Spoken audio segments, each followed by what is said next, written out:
Hi everyone, welcome to our January 22nd, 2019 Community of Practice for the RSD FIL. It's nice to see all of you and Happy New Year.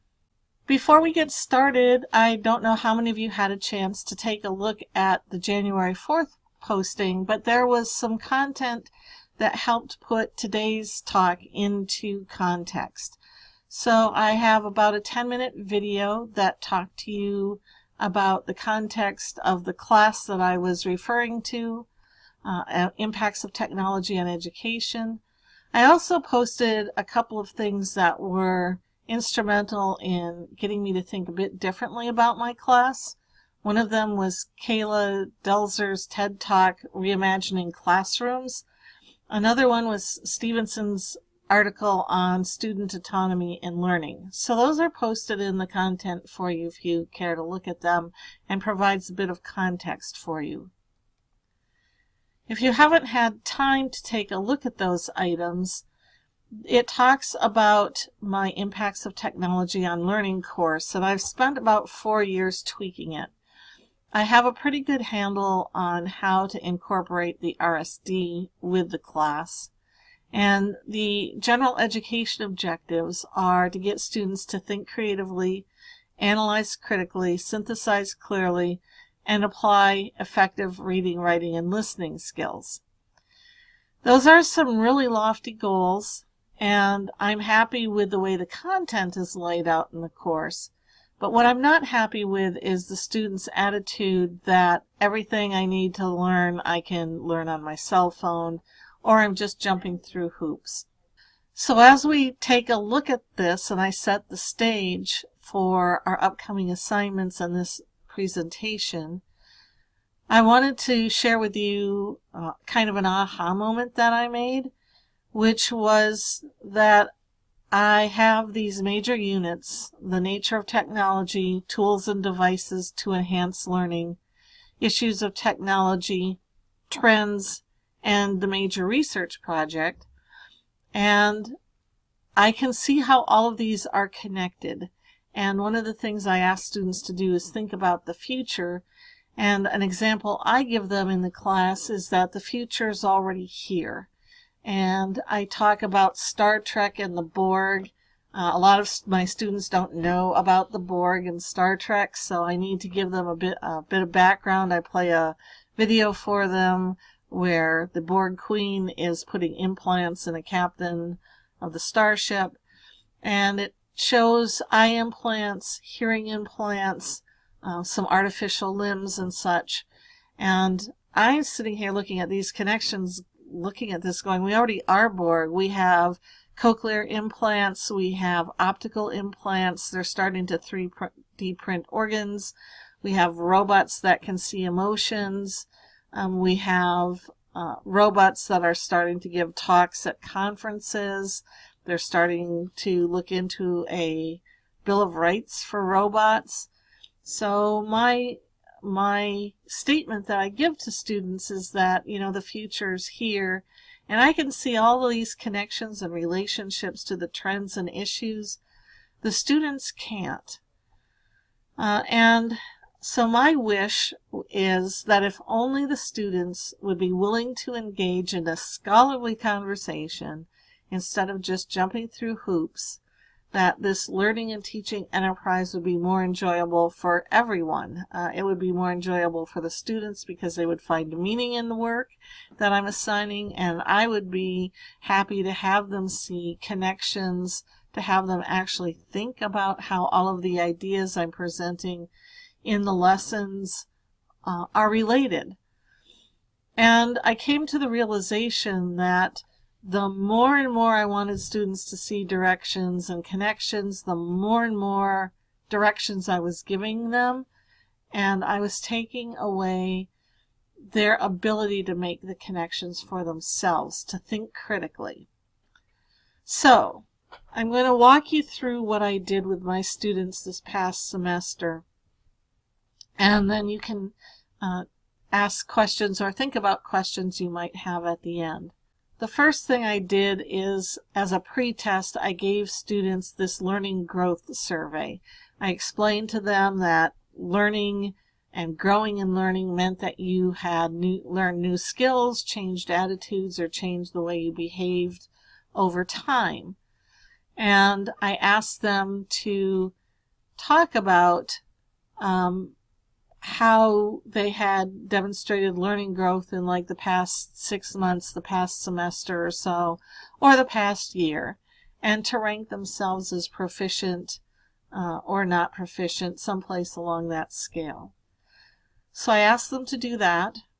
Then, as another pretest item, I talked to them about appropriate educational risk-taking, and I described that this wasn't like cheating on a test.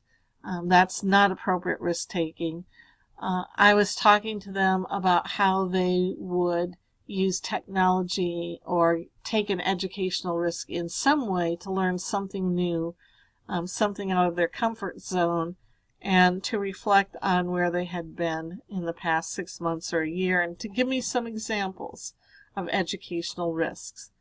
So this served as a portion of the pretest that I gave students. And then what I did is I gave them a number of items to scaffold their learning and the conversation we were about to have. So I showed them a TED Talk by this woman, the Ditzler TED Talk, and I've given that as a link for you in our website. But she talks about the teacher needs to release power and give it to students. There is this information technology and digital literacy that students need to develop. They need to connect globally, and they need to develop grit. So I started my students thinking about that. These activities had occurred over a couple of days, and I told my students, I said, okay, look, you've taken these surveys, you've provided me with the goals, so I asked students to do an introductory video at the first day of class telling me what their goals were, and I asked them to think about the Ditzler video. And then I told them the story about when I was in high school and my high school teacher had asked me to learn how to do lost wax casting. I was the only female in the male welding class. He knew I was interested in jewelry making. So can you please, do you want to learn how to do lost wax casting, and then you can demonstrate it to the students. And so, to make a long story short, over the course of the semester, I had 3 failed attempts, 1 semi-successful attempt at lost wax casting, and I ruined 1 piece of equipment. And I talked to the students about whether I had been successful or not. And if you looked at the product, you would say no, but if you looked at how much I learned, I had learned a lot. And so we talked about taking risks and whether you learn from success or whether you learn from failure. So giving the students that idea, I then went further and said, all right, over the past few days, I have given you a survey about the technologies you've used. I've got your information about the educational risk you've taken and about the learning growth. That's given me a baseline of where you are right now. But what I want to know is, where do you want to be at the end of the semester based on your goals? And how are you going to demonstrate that you've grown? And I let them talk about how they wanted to demonstrate this and look at different ways that they could assess that in class. So I gave them class time. The goals that the students gave me was a series of things. How can I best use technology in my classroom? How do I develop lesson plans? When should I use technology? How should I use technology? How can I use game design for education? How does technology impact student development? So here's your goals, students. Tell me how you're going to learn. Tell me how you're going to demonstrate your learning at the end of this semester. We've had several days where they got to look at technologies. They were able to look at links I had provided. So I scaffolded this idea, but I said by the end of the semester, I want you to have a plan to demonstrate you've achieved the goals that you indicated you were interested in. you've taken appropriate educational risk, and you've demonstrated growth in information literacy, and that you've demonstrated growth in learning. And I may emphasize that this would not be a one assignment shot, that it was going to be something they worked on over the course of the semester. So at midterm, I asked students to reflect on what they had learned and how they were demonstrating that. And a lot of them said they were learning new technologies, and many of these were things that were assignments in the course. So I didn't see a lot of educational risks there. There was a lot of students who reiterated the question. My question was, how did you take risks? Risks can be identified by things such as asking questions, taking a look at a different point of view than you may have, etc. And basically what I got in return was, I've taken educational risks by speaking up in class and looking at technologies, and basically it was my question just given back to me. No specifics, just I've done that. There were several students who tried a new video game. That did take some effort. I needed to go down to the library because it was not intuitive how to pull this game up. That was an assignment, but it was a thing that was way out of their comfort zone. Some of them said that they learned Canvas. That was a new course management system, and that's great. But that was a requirement for participating in class. It wasn't like they had a choice, so I didn't see a lot of growth, or growth maybe, but not very much risk. Then I had 3 or 4 students telling me that coming to class was a risk they took. So I didn't see a whole lot of growth, and I kind of pushed back at some of those students. I asked them, great, you've identified learning technologies. Which one of those are new, and what did you learn from them? And I'm sure you'll be able, I look forward to hearing how they've impacted your growth and risk in your final. For the ones who said coming to class, I basically said this is a basic expectation. This isn't a risk. So I poked at all of my students, trying to get them to grow a bit. There was a few glimmers of hope. One example was a statement by a student that said, as the semester has gone on, I've been asking myself questions if this is really challenging me. I think that is an educational risk in itself, because I could go the safe route and stay in my comfort zone. But I've been asking myself questions, and I try to venture out beyond what I know. So I was like, okay, at least one student's getting this. By the end of the term, I did not ask students, or I did not tell students how they could demonstrate their growth. I just told them that I would rather have them take a really big chance and fail than to not take any risk at all. And I said, if at the end of the semester it fails miserably, but you can still tell me how you've grown, I will be happy. So I had a number of students create blogs, web pages, PowerPoints, videos. They're things that they haven't done before, and I was able to cross-check those again with my pre-tests, that the surveys the students had filled out relative to the educational risks and the technologies they had used. And I've mentioned earlier that the first half of the semester, the students were really not very happy because I was not giving them specific directions. They didn't have a checklist. They didn't have very much direction. I just said, demonstrate your learning. So at the end of the term, I asked them the same question, to reflect on what they'd learned. And I was happy to see that there was a lot of positive results. So they said, I'm so grateful for all the risks that have come my way. I've grown as a person, as a student, and as a professional. I wouldn't be where I am today without this class.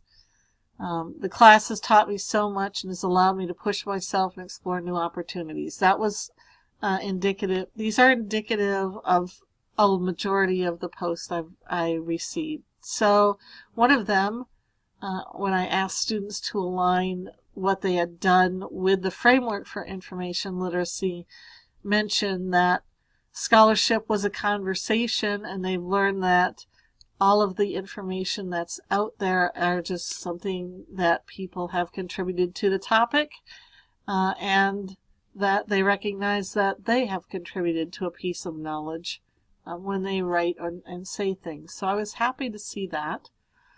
And then I can't leave you with the impression that it was all a bed of roses. There was one student who talked about the growth, the educational risks, and the technologies that they had learned and gained over the semester, but it was nothing from my class. It was all from a different class. So that's kind of a bummer. They learned and they got the idea they needed to learn, but they didn't associate it with their course, the course that I was teaching. So my next steps is to do a couple of things. One is that there's a book, Make Just One Change, and I posted a reading for you for the next time we meet. And they talk about developing a question focus. And I'm going to try that strategy in my class to have students start to come up with ideas that they need to use instead of me giving them the question. I'm going to have students reflect on the framework for information literacy during the research project. I think they'll get it, but I need to get them to actually delve into it and work with it a bit, so that's another thing I'm going to do. I am using a creativity assessment, a modified creativity assessment given by Dennison, Bulin, Lamy, and D'Amico. I'm going to tweak that a little bit, and I think I'm going to have some individuals from outside my course grade student submissions and portfolios. So I'm going to have to figure out how to tweak my final assignment directions to meet that criteria. And then I'm going to start a SOTL research project that integrates the FIL, Framework for Information Literacy, and RSD into looking at students' growth mindset and a shift of responsibility for learning from the instructor point of view to a student. So our current module is been posted, and if you take a look at the reading, you'll see that there, instead of the teacher asking questions, they come up with a question focus. So my question focus for you to consider is engage student learners. And then another question is, how can engaged learning be assessed? And we're going to have that conversation when we next meet on February 12th. That was the presentation for today. I hope that it gives you something to think about, and I look forward to seeing you on February 12th. Thanks so much. Have a good day.